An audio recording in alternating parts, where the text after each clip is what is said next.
இன்றைக்கி பார்த்தீங்கன்னா நம்ம ஷாப்புக்கு பார்த்தீங்கன்னா ஓலா Zen1 பேட்டரி வந்து சர்வீஸ்க்கு வந்திருக்கு. அதில் 2 பேட்டரி வந்தது. அதில் 2 பேட்டரியில் ஒரு பேட்டரி நம்ம ரெக்கவர் பண்ணியாச்சு. ஒரு பேட்டரி கண்டிஷன் பாருங்கள்.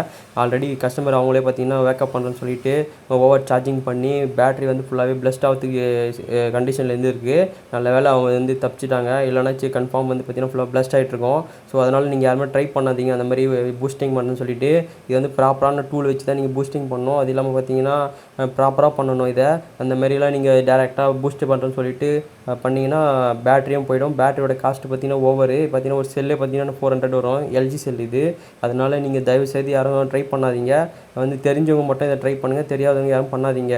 ஏன்னா காஸ்ட்டு வந்து நீங்கள் இப்போ ஓவர் பைசா இது வேறு பார்த்தீங்கன்னா ஒரு பேட்டரிக்கு ரேட்லாம் பார்த்தீங்கன்னா ஓவர் இது. அதனால் நீங்கள் யாரும் ட்ரை பண்ணாதீங்க.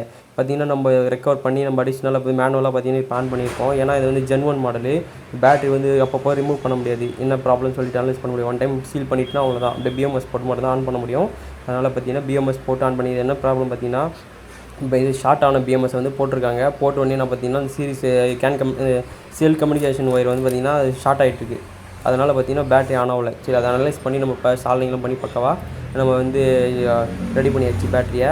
உங்களுக்கும் இந்த மாதிரி ஓலா பேட்டரி சர்வீஸ் வேணும்னா நம்மளை காண்டாக்ட் பண்ணுங்கள். நம்ம பெஸ்ட்டாக சர்வீஸ் பண்ணி தரோம். நம்ம ஷாப்பு பார்த்தீங்கன்னா காஞ்சிபுரம் டிஸ்ட்ரிக்ட் சுங்காசாத்தத்தில் பார்த்தீங்கன்னா லொக்கேட் ஆகிருக்கு. அவுட்புட்டும் பார்த்தீங்கன்னா பிஎம்எஸ்லேருந்து வருது. வண்டியும் பார்த்தீங்கன்னா ஆன் பண்ணியாச்சு. ஆன் பண்ணி பக்கவாக சார்ஜிங்கும் பார்த்தீங்கன்னா பர்சன்டேஜ் காமிக்குது. சார்ஜிங்கும் ஆகுது.